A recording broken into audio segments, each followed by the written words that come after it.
प्रदेश में 7 विधानसभा सीटों के उपचुनाव में कांग्रेस को 6 सीटों पर करारी हार मिली है, जिसके बाद पीसीसी चीफ गोविंद सिंह डोटासरा का बड़ा बयान सामने आया है। उन्होंने कहा कि हार के कारणों पर पर्यवेक्षकों से रिपोर्ट मांगी गई है। हार के कारणों की समीक्षा करने के साथ ही पार्टी को मजबूत करने के लिए अहम कदम उठाए जाएंगे। इसके अलावा बीजेपी पर भी डोटासरा ने वादा खिलाफी का आरोप लगाया है।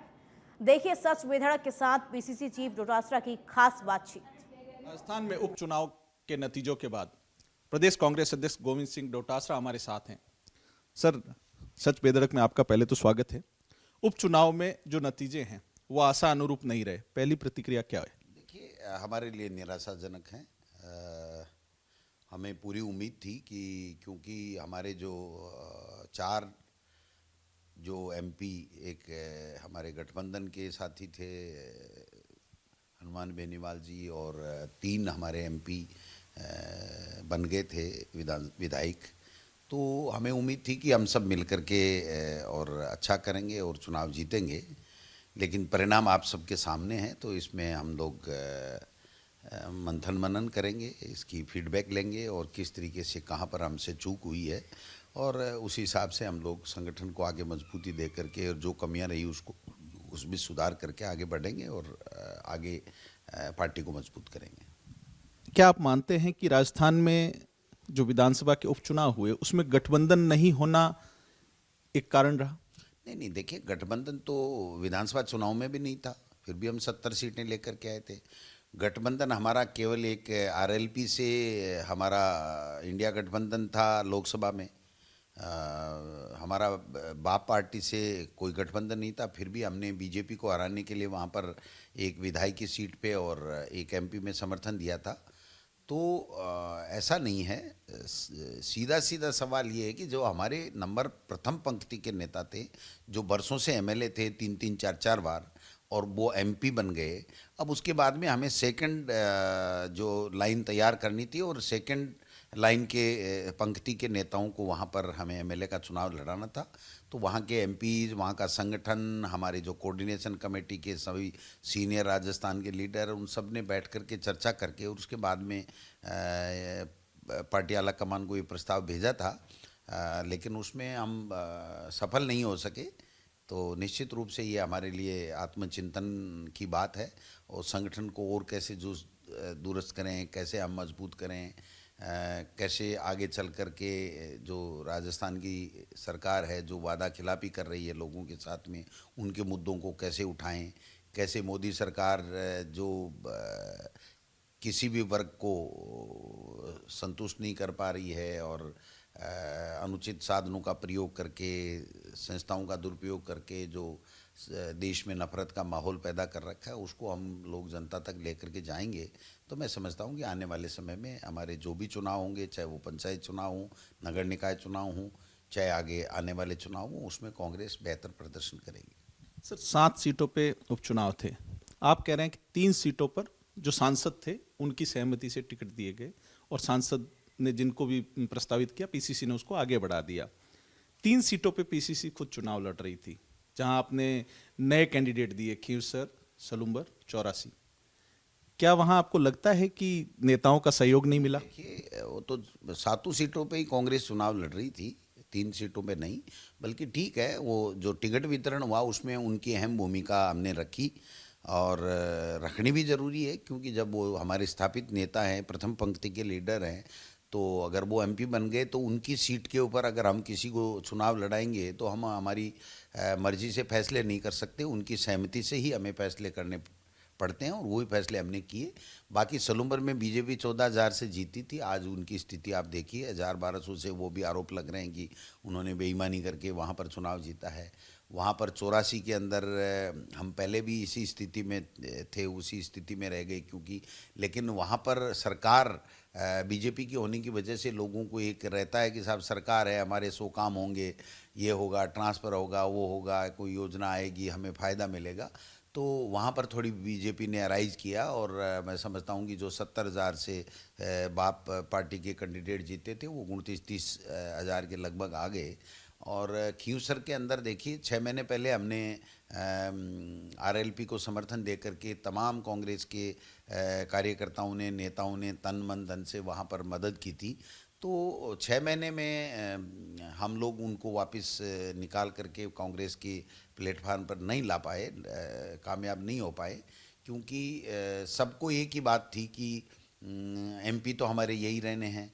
दूसरी बात ये भी थी कि सीधा चुनाव हो गया था। जब आदमी को लग जाता है वोटर को कि भाई ये कैंडिडेट रेस में नहीं है, तो फिर वो जो भी उनको ऑप्शन मिलता है उसी में से चयन करता है। तो सरकार ने वहाँ पर धन बल दुरुपयोग, अनुचित साधनों का जो नहीं करना चाहिए था, जो साम दाम दंड भेद जो अपनी नीति है उसको अपनाया और डरा धमका करके और प्रलोभन दे करके इन चुनावों के अंदर सरकार ने अपनी सरकार का दुरुपयोग किया है। वो इस जीत में उनका ये भी एक बड़ा कारण है। पूरे उपचुनाव के दौरान देखा कि प्रचार अभियान में गोविंद सिंह डोटासरा अकेले सभी सीटों पर जाते दिखे। क्या लगता है आपको कि आपको अकेला छोड़ दिया? नहीं, ऐसा कोई अकेला नहीं है। हम सब कोऑर्डिनेशन कमेटी और हमारे जो स्टार प्रचारक और हमारे सीनियर लीडर सब जहां जिसको बुलाया गया वो वहां पर अपनी सहभागिता उन्होंने निभाई है ईमानदारी के साथ में। किसी भी उपचुनाव में किसी भी लीडर के लिए अगर वहाँ की स्थानीय इकाई, वहाँ के एमपी, वहाँ का संगठन, वहाँ का कैंडिडेट, उसने अगर जिसकी भी उपयोगिता समझी और बुलाया, वहाँ पर वो गए हैं। और बाकी 20-20, 25-25 हमारे जो टीमें बनी हुई थी प्रदेश कांग्रेस कमेटी की, उसने भी अपना काम किया है। तो ऐसा नहीं है कि किसी नेता का कोई नकारात्मक भाव रहा हो या उसको बुलाने के बावजूद भी वो नहीं गया हो। मैं खुशनसीब हूँ कि मुझे 4 साल प्रदेश अध्यक्ष के पद पर कार्य करते हो गए और मुझे सभी सीनियर नेताओं का, सभी कार्यकर्ताओं का, सभी एमएलए, एक्स एमएलए, संगठन के लोगों का पूरा समर्थन मिल रहा है। तो मैं समझता हूँ कि हाँ ठीक है, हम कामयाब उपचुनाव में नहीं हो पाए। सरकार होती है तो वो एक जनता का मूड बनता है कि इनसे काम कराना है, इनको हम वोट दें और इनको जिताएं जिससे हमारे काम हो जाएं। तो ये भी एक बड़ा फैक्टर रहा। आपने उपचुनाव के परिणाम आने के बाद पर्यवेक्षकों से रिपोर्ट मांगी है। जिन भी नेताओं ने, जिन पदाधिकारियों ने पार्टी के खिलाफ काम किया, क्या उन पर कार्रवाई होगी? देखिए, जो रिपोर्ट मांगी जाती है उसमें ये एक कारण है, बाकी 100 कारण और होते हैं कि भाई कहाँ चूक हुई, कहाँ कमी रह गई, क्या चीज़ हम नहीं कर पाए, हमें संगठन को और किस तरीके से लेके जाना है, किन लोगों को और जोड़ना है, किन लोगों ने नकारात्मक भूमिका निभाई है। ये सारी चीज़ें होती हैं और आगे हमको कैसे लेकर के जाना है और कैसे पार्टी वहाँ मजबूत होगी, कैसे संगठन मजबूत होगा और कैसे हम आगे बढ़ेंगे, ये सारी चीज़ें उस रिपोर्ट का भाग होती हैं। तो मैं समझता हूँ कि उसका अध्ययन करवा रहे हैं और सब चीज़ें हम लोग देखेंगे। जो ऊर्जावान लोग हैं जिनको संगठन में पद नहीं मिला, उनको भी हम संगठन में एडजस्ट करेंगे। जिन लोगों ने नकारात्मक भूमिका निभाई है उनको भी हम चिन्हित करेंगे और जो कमियां रही उसको ठीक करेंगे हम। कई जिलों में संगठन चिन्हित नेताओं के पास या उनकी सहमति से ही बनता है, इसको कैसे बदलेंगे? नहीं, देखिए, ये कोई आज की बात नहीं है कि साहब मेरे समय में हो गया या पहले हो गया, नहीं हो गया। ये कांग्रेस में लगभग चलता रहा है कि भाई जो सीनियर लीडर होते हैं, जो एमएलए होते हैं, एक्स एमएलए होते हैं, उनकी राय को संगठन बनाने में आगे रखा जाता है। तो मैं समझता हूँ कि बहुत कुछ ठीक भी है। ऐसा कुछ नहीं है कि साहब सबको किसी को नहीं पूछना चाहिए, लेकिन इसमें और ज़्यादा ठीक तरीके से किया जाए कि जो लोग पार्टी के लिए काम करते हैं, हो सकता है वो नेता से उनका कोई ज़्यादा जुड़ाव नहीं रहता हो, तो उनको भी हम संगठन में कैसे एडजस्ट करके संगठन को रिस्ट्रक्चर करें, ये भी आगे हमारा रहेगा। जब हमारे ज़िले वेले बनेंगे, नए ज़िले बनेंगे या जो भी सरकार फैसला लेती है, ले नहीं पा रही है, उसके बाद में हम संगठन को, प्रदेश कांग्रेस कमेटी को, इनको सबको पार्टी आला कमान से बात करके और रिस्ट्रक्चर करने की कोशिश करेंगे। एक देवली उनियारा से निर्दलीय प्रत्याशी नरेश मीणा, वो आपसे मिलते हैं, ऐसी क्या बात होती है कि कुछ देर बाद वो जाते हैं और चुनाव लड़ जाते हैं? जांच का विषय है, क्योंकि हमारी टिकट देने के बाद में नरेश मीणा मेरे से यहाँ 1 घंटे मिल के गया अकेले में, और उसने कहा भाई साहब मैं पूरी तरह संतुष्ट हूँ, मेरा यहाँ कोई कायदा नहीं बनता था, मैं छपड़ा से चुनाव लड़ा था और मैं आगे जा कर के अब जो है वो वहीं से तैयारी करूँगा। आप अगर मेरे में लगे तो आगे जब आने वाले चुनाव हों तो आप सब लोग मेरी मदद करना टिकट दिलाने में।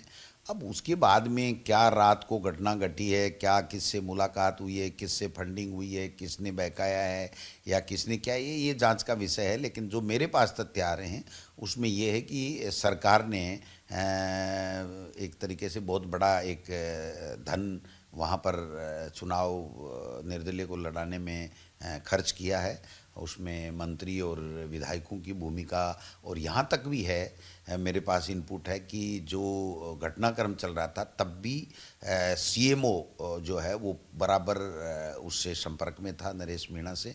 तो ये सब चीज़ें पब्लिक डोमेन में हैं, लेकिन इनकी तथ्यों के साथ पुष्टि होना ज़रूरी है किसी भी बात को आगे बढ़ाने के लिए। तो वो चीज़ अब जब हमारे पास फीडबैक पूरा आ जाएगा उसके बाद में हम लोग बात करेंगे। एक और मामला सामने आया सर, पिछली जब आपकी सरकार थी उस समय किरोड़ीलाल मीणा ने एक आंदोलन किया था 2-3 दिन शहीद रोहितासुर लांबा की पत्नी को लेकर। आज उन्होंने अपने देवर पे एक मुकदमा दर्ज कराया है, आपके शायद प्रकरण पूरी जानकारी में होगा, उसको कैसे देखते हैं? देखिए, वो सत्ता प्राप्ति के लिए उन्होंने जो है वो गलत हथकंडे अपनाए, और वो बड़ा दुख का विषय है कि जिस वीरांगना को लेकर के और उसके देवर को नौकरी दिलाने के लिए बीजेपी के तमाम नेताओं ने आंदोलन भी किया, वहाँ पर सीएमओ के पास में रातें गुजारी, धरना दिया कि क्यों नहीं दे रही है सरकार देवरों को। 11 महीने बाद में वो खुद भी नहीं दे पाए। और आज मुझे समाचार पत्रों के माध्यम से ज्ञात हुआ है कि उस वीरांगना ने शहीद राम स्वरूप लांबा, शायद रोहितास लांबा की वीरांगना ने मुकदमा दर्ज कराया उसी देवर के खिलाफ, जिसको वो नौकरी दिलाने के लिए भाजपा के नेताओं के साथ धरने पे या अनशन पे बैठी थी। उन्होंने कहा कि मेरा पैसा ले लिया गया खाते से खाली चेकों पे और मुझे घर से मारपीट करके बाहर निकाल देगा। ये दुर्भाग्य की बात है कि एक शहीद वीरांगनाओं के साथ में इस प्रकार का अत्याचार अन्याय हो रहा है और सरकार चुप बैठी है, क्योंकि सरकार बोल भी नहीं सकती। वो किस मुंह से बोलेगी? आज बताइए कि जिस बीजेपी के नेताओं ने उस देवर को नौकरी दिलाने की अवैध डिमांड की थी, गलत डिमांड की थी, नाजायज डिमांड की थी, वो आज दर दर की ठोकरें खा रही है, तो वो बीजेपी किस मुंह से आज बात करेगी? उनको अब जवाब देना चाहिए कि क्या ये आपके उस नाजायज़ मांग के कारण से अपनी सत्ता हासिल करने के लिए, जिस प्रकार ने आपको सरकार को बदनाम करने के लिए जो षड्यंत्र रचा, उसी के कारण से आज उस वीरांगना को दर दर की ठोकरें खानी पड़ रही है। एक आखिरी सवाल सर, आप शिक्षा मंत्री थे पिछली सरकार में, सरकार बीजेपी सरकार को 1 साल पूरे होने वाला है, शिक्षा विभाग के कामकाज को कैसे देखते हैं? अब कामकाज तो तब दें जब काम हो, जब काम ही नहीं हो तो उस पर दृष्टि क्या बताएं? आप बताइए, जितने भी बातें हुई हैं, जितने भी कोई सर्कुलर निकले हैं, जितने भी कोई फैसले हुए हैं, वो टोटल के टोटल 10 तो मेरे ध्यान में है कि वो यूटर्न हो गए। अभी ये समायोजन का चल रहा है कि साहब सरप्लस जो टीचर्स हैं उनके लिए 6 महीने से तैयारी कर रही हैं, रोज़ाना नियम बदल रहे हैं, कभी कुछ बदल रहे हैं, कभी कुछ बदल रहे हैं, कभी कुछ बदल रहे हैं। आप देखिए, इंग्लिश मीडियम स्कूलें हैं, पूरा सत्र होने को तैयार हो गया, परीक्षाएं हैं फरवरी के अंदर, और आज तक वो टीचरों की भर्ती नहीं की। कभी कहते हैं हम परीक्षा के बाद में इंटरव्यू लेंगे, हाई कोर्ट ने कहा अवैध है, तो अब जा कर के कह रहे हैं हम इनका इंटरव्यू लेंगे। बोनस अंक वाला हाई कोर्ट ने निरस्त कर दिया, तो क्या इंटरव्यू लेंगे? और मैं समझता हूँ कि ये सब चीज़ें आप देखिए, एक भी काम उन्होंने कोई ऐसा नहीं किया जिससे ये लगता हो कि शिक्षा विभाग में कोई काम हो रहा है। ये सबसे ज़रूरी चीज़ है, लॉ एंड ऑर्डर और बच्चों का एजुकेशन, बिजली, पानी, ये सब चीज़ें ज़रूरी चीज़ें हैं। पानी मिलना चाहिए लोगों को, लोगों को स्वास्थ्य, अगर बीमार हो तो उसको तुरंत इलाज मिलना चाहिए। आज इलाज गायब है, आज शिक्षा गायब है, स्कूलों में नामांकन, सरकारी स्कूलों में नामांकन घट रहे हैं, कोई जवाबदारी लेने वाला कोई व्यक्ति है नहीं। आप बताइए। तो ये जो गुरुकुल, देवनारायण गुरुकुल योजना थी, उसमें अभी तक भी कोई फैसला नहीं हुआ। कोई बच्चों को एडमिशन 500 बच्चों को होना होता है, कोई फैसला नहीं हुआ। आप बताइए, पूरा 70 निकल गया। आप जो समसा के अंदर जो इंटरव्यू की पोस्टों से जो भरा जाना चाहिए, रिक्तियां भरी जानी चाहिए, पद खाली पड़े साहब। 1300 पदों के इंटरव्यू हो गए, आज 4 महीने हो गए, कोई फैसला करने वाला नहीं है। जो इंफ्रास्ट्रक्चर जो जहाँ रुक गया वहाँ रुक गया। जो चीज़ होनी थी, चाहिए थी शिक्षा विभाग में, वो तो हो नहीं रही, उसकी दिगर बातें हो रही हैं। तो शिक्षा मंत्री जी को चाहिए कि वो शिक्षा विभाग के ऊपर फोकस करके, ये हमारे बच्चों के भविष्य का डिपार्टमेंट है, इसलिए उसके ऊपर उनको काम करना चाहिए। और मुख्यमंत्री जी ने, अभी मैंने सुना है कल परसों समीक्षा की है, और उस समीक्षा में कहा बताते हैं मुख्यमंत्री जी ने कि अब तो शिक्षा मंत्री जी काम कीजिए शिक्षा विभाग में। तो समझ में नहीं आ रहा कि भाई कौन करेगा, कैसे करेगा। डीपीसी का कोई मतलब नहीं है। अभी कोई एक हुई है, जब हमने कोई सवाल उठाए तो कोई बात हुई है, उसके अलावा कोई बात नहीं हुई है। तो ये दुर्भाग्यपूर्ण है स्थितियाँ। 13 से 18 गोविंद सिंह डोटासरा सड़कों पर नजर आते थे, आंदोलन करते थे। अब विपक्ष में हैं, कब से शुरू कर रहे हैं? अब भी नजर आएंगे सड़कों पे, सदन में। इस सरकार को जो कुछ भी नहीं कर रही है, वादा खिलाफी कर रही है, जनता के मुद्दों पे ध्यान नहीं है, जनता की जन सुनवाई नहीं है, अफसरशाही ब्यूरोक्रेसी हावी है। और अब तो हद ही हो गई, जब जो पंचायत राज और नगर निकाय के जनप्रतिनिधि थे, जो हजारों की संख्या में, उनके अधिकार छीन करके प्रशासक नियुक्त करा रहे हैं। इनको पूछा जाए कि जब कानून में 6 महीने से ज़्यादा चुनाव टालने का नहीं है, और कानून में संशोधन आपने किया नहीं, तो आपने वोटर लिस्ट क्यों नहीं बनाई, उनके जो लॉटरी का काम क्यों नहीं किया, आपने जो आरक्षण है महिलाओं का और ओबीसी का, उसके लिए आपने प्रोसेस शुरू क्यों नहीं किया, आपने राज्य निर्वाचन कमीशन जो है वो बैठा बैठा क्या कर रहा है, मेरे समझ के बाहर की बात है। मतलब हाथ पे हाथ धरे बैठे हैं कि जो कुछ या तो ऊपर से पर्ची आएगी या फिर कभी कोई कोर्ट का हस्तक्षेप होगा, तब जा कर के ये काम करेंगे। तो ऐसे में मैं समझता हूँ कि सरकार को जनता के मुद्दों पे ध्यान देना चाहिए, जनता की जनसुनवाई करनी चाहिए, उनके काम करनी चाहिए जो अभी तक हो नहीं रहे। सर, 1 साल पूरा होने वाला है, उस पर आपकी ओर से, कांग्रेस की ओर से कोई तैयारी? अब देखिए, तैयारी है। हम तो रोजाना, आपने विधानसभा में देखा होगा कि इनके छक्के छुड़ा दिए थे, इनसे जवाब नहीं बना, इनके मंत्रियों से जवाब नहीं बना, इनसे कोई पॉलिसी नहीं बनी। इनका संकल्प पत्र जो है वो 0/0 हो रहा है। कोई एक लागू किया हो तो आप बताइए। आपने सुना होगा 6 महीने पहले कि हम L1 में शिक्षा विभाग में जो है महिलाओं का आरक्षण करेंगे। उसके बाद में तो बजट 70 निकल गया। कोई अगर होता तो ये संशोधन लेकर के आते। आपने देखा होगा कि मंत्री का, मुख्यमंत्री का, सबका बयान था, अधिकारियों का, कि साहब हम रीट की एग्जाम का इतनी तारीख को नोटिफिकेशन निकाल देंगे। वो नोटिफिकेशन है तो बता दो, आप मेरे को बता दो। तो संशोधन करना तो संशोधन नहीं किया, कानून में परिवर्तन नहीं किया, भर्तियां निकालनी थी वो नहीं। हमारी जो भर्तियां जो कोर्ट में अटकी पड़ी थी या जो वेटिंग लिस्ट जारी करनी थी, उसको अपनी वाई बता रहे हैं। तो मैं समझता हूँ ये दुर्भाग्यपूर्ण है। सरकार को चाहिए कि उनको 5 साल के लिए जनता ने चुना है, तो 12 महीने निकल गए, उन्होंने कुछ किया नहीं, तो अब आगे कम से कम करें कुछ न कुछ। शुक्रिया। ये थे राजस्थान प्रदेश कांग्रेस अध्यक्ष गोविंद सिंह डोटासरा, जिन्होंने बड़ी बेबाकी से उपचुनाव के परिणामों पर अपनी बात रखी। खुलकर तो नहीं कहा, लेकिन काफ़ी कुछ कहा है। सहयोगी हेमंत के साथ मैं विवेक श्रीवास्तव, सच बेदरक के लिए, जयपुर से।